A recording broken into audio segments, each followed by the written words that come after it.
There was once a man named Thomas who had 2 wives. His first wife, Clara, gave birth to a gentle boy named David. His second wife, Ruth, gave birth to a lively son named Samuel. Though they were half-brothers, David and Samuel grew up together in the same house. They shared toys, laughter, and even went to the same school. Clara cared deeply for David, while Ruth loved and pampered Samuel. For a while, the household seemed peaceful, but life took a sharp turn when Clara fell seriously ill. Despite all efforts to save her, she passed away, leaving young David heartbroken. At her burial, the boy wept until he could shed no more tears. Now he had only his father and stepmother to rely on. At first, things remained calm, but soon, Ruth's true nature appeared. Barely a week after the funeral, she began treating David with cruelty. She stopped him from going to school, gave him leftovers, or sometimes nothing at all, while Samuel continued his education in clean uniforms. David, still just a boy, started selling firewood to survive. Years went by. Samuel earned admission into the university, while David, now 17, spent his days under the hot sun, carrying bundles of wood. One afternoon, a wealthy businessman named Mr. Harris visited the village. He was looking for a trustworthy and hard-working young man to work in his business in the city.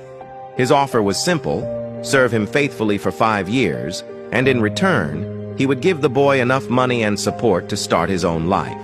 When Mr. Harris met David, sweaty, tired, yet respectful and full of hope, he was deeply impressed.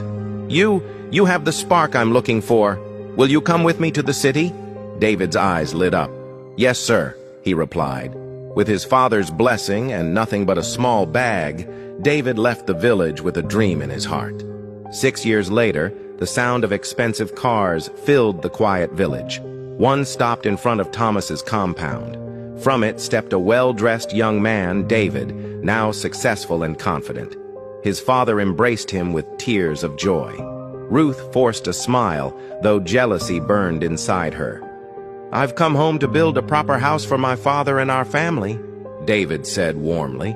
"Even while I work in the city, I want us to live well here in the village."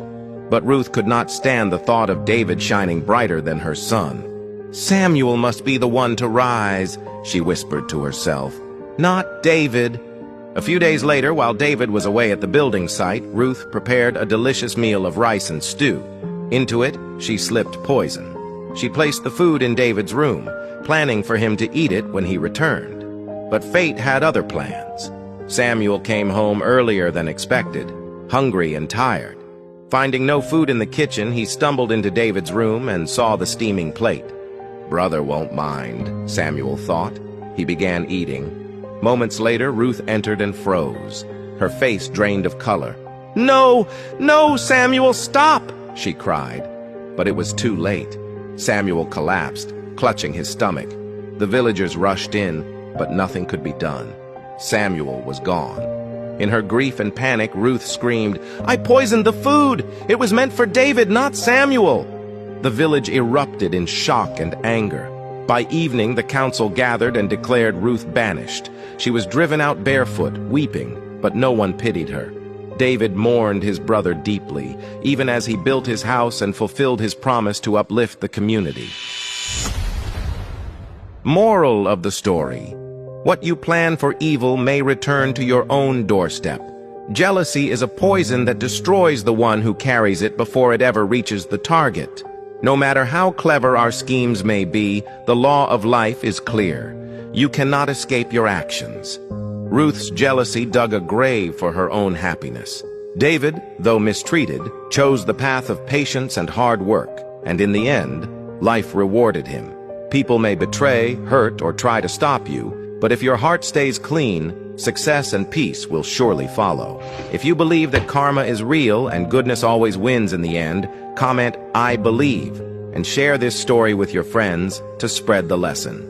May God bless you and your family with peace, protection, and success.